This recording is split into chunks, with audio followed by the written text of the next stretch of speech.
پہنچے یزدا تک، اس بزم جنوں کے دیوانے ہر راز سے پہنچے یزدا تک، ہے عام ہمارے افسانے دیوار چمن سے زندہ تک، ہے عام ہمارے افسانے دیوار چمن سے زندہ تک، 100 بار سنبھالا ہے ہم نے اس ہند کے گیسوئے پر ہم کو، 100 بار سنبھالا ہے ہم نے اس ہند کے گیسوئے پر ہم کو، یہ اہل جنوں بتلائیں گے کیا ہم نے دیا ہے عالم کو۔ حکم مستحکم و مخاطبین محترم، جب ہندوستان کی اس پاک سرزمین پر انگریزوں کا ناپاک سایہ پڑا اور سلطنت مغلیہ کا چراغ گل ہو گیا اور برطانیہ اپنوں کی بدعمالیوں کی وجہ سے قہر الہی کی صورت میں ہندوستانی حکومت پر قابض ہو گیا، تو برطانیہ نے ہندوستانیوں کو غلام بنانا شروع کر دیا اور ہندوستانیوں کا خون ان کے پسینوں سے بھی لرزہ ہو گیا۔ تو ایسے نازک وقت میں سب سے پہلے عالم بغاوت بلند کرنے والا شاہ محدث عبدالعزیز دہلوی ہے۔ شاہ صاحب کا فتویٰ کیا تھا؟ گویا ایک برق بے اما تھا جو دشمن کی نخل تمنا پہ گر پڑی، انگریزوں کی نیند حرام ہو گئی، جگہ جگہ آزادی کے شعلے بھڑکنے لگے، جگہ جگہ پرچم لہرانے لگے، دلوں میں ولولے مچلنے لگے اور حوصلوں نے انگڑائیاں لینی شروع کر دی۔ مسند درس پر بیٹھ کر قرآن و حدیث کا درس دینے والے علماء اور اپنی خانقاہوں میں بیٹھ کر اپنے خون جگر سے شمع اسلام روشن کرنے والے مشائخ اپنی خانقاہوں کو چھوڑ کر، اپنے مدارس کو چھوڑ کر انگریزوں کے خلاف بے سر و سامانی کے عالم میں میدان میں نکل آئے۔ میں اکیلا ہی چلا تھا جانب منزل، مگر راہرو آتے گئے اور کارواں بڑھتا گیا۔ یہ کارواں ایک طویل مسافت کے بعد کس طرح منزل مقصود تک پہنچا، یہ ایک لمبی داستان ہے۔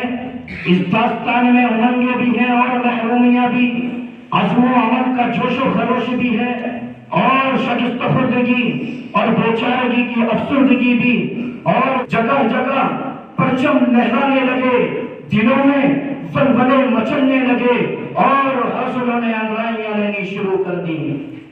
مسند درس پر بیٹھ کر قرآن و حدیث کا درس دینے والے علماء اور اپنی خانقاہوں میں بیٹھ کر اپنے خون جگر سے شمع اسلام روشن کرنے والے مشائخ اپنی خانقاہوں کو چھوڑ کر، اپنے مدارس کو چھوڑ کر انگریزوں کے خلاف بے سر و سامانی کے عالم میں میدان میں نکل آئے۔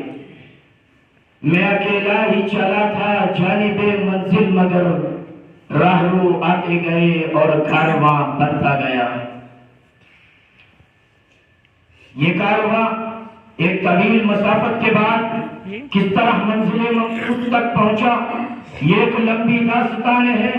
اس داستان میں امنگیں بھی ہیں اور محرومیاں بھی، عزم و عمل کا جوش و خروش بھی ہے اور شکست خوردگی اور بیچارگی کی افسردگی بھی، اور گردش دورہ کی کجروی بھی۔ اس طویل مسافت کو طے کرتے ہوئے ان کے پاؤں مسلسل لہوحان ہوتے رہے۔ کبھی ظلم و تشدد کی خاردار جھاڑیوں نے ان کے دامن کو تار تار کیا، کبھی ظلم و تشدد کے پہاڑ ان کی راہ میں حائل ہو گئے، لیکن ان دیوانوں نے کبھی ہمت نہیں ہاری۔ تمام مصائب و آلام کا سامنا کرتے ہوئے منزل مقصود کی جانب چلتے رہے۔ پتا پتا بوٹا بوٹا حال ہمارا جانے ہے، پتا پتا بوٹا بوٹا حال ہمارا جانے ہے، کوئی جانے نہ جانے باغ تو سارا جانے ہے۔ حضرات، یہ واقعہ ہے کہ اگر ہندوستان کی آزادی میں مسلمان حصہ نہ لیتے، خصوصاً علماء، تو یہ ہندوستان کبھی بھی آزاد نہ ہوتا، یہ ہندوستان انگریزوں کے چنگل سے کبھی آزاد نہ ہوتا۔ اگر علماء حصہ نہ لیتے تو کبھی ریشمی رومال نہ چلتی، تحریک بالاکوٹ نہ چلتی، ہندوستان چھوڑو تحریک نہ چلتی، یہ وہی مسلمان ہیں کہ جنہوں نے شجر آزادی کو سینچا اور اپنے خون سے پروان چڑھایا ہے۔ چنانچہ 1857 عیسوی کی جنگ آزادی میں 2 محاذ بنائے گئے، ایک محاذ امبالہ پر جس کی قیادت اور جس کا پرچم مولانا جعفر تھانیسری کے ہاتھ میں تھا، اور دوسرا محاذ شاملی کے میدان میں کہ جس کی قیادت حضرت حاجی امداد اللہ مہاجر مکی فرما رہے تھے کہ اگر ہندوستان کی آزادی میں مسلمان حصہ نہ لیتے، خصوصاً علماء، تو یہ ہندوستان کبھی بھی آزاد نہ ہوتا، یہ ہندوستان انگریزوں کے چنگل سے کبھی آزاد نہ ہوتا۔ اگر علماء حصہ نہ لیتے تو کبھی تحریک ریشمی رومال نہ چلتی، تحریک بالاکوٹ نہ چلتی، ہندوستان چھوڑو تحریک نہ چلتی۔ یہ وہی مسلمان ہیں کہ جنہوں نے شجر آزادی کو سینچا اور اپنے خون سے پروان چڑھایا ہے۔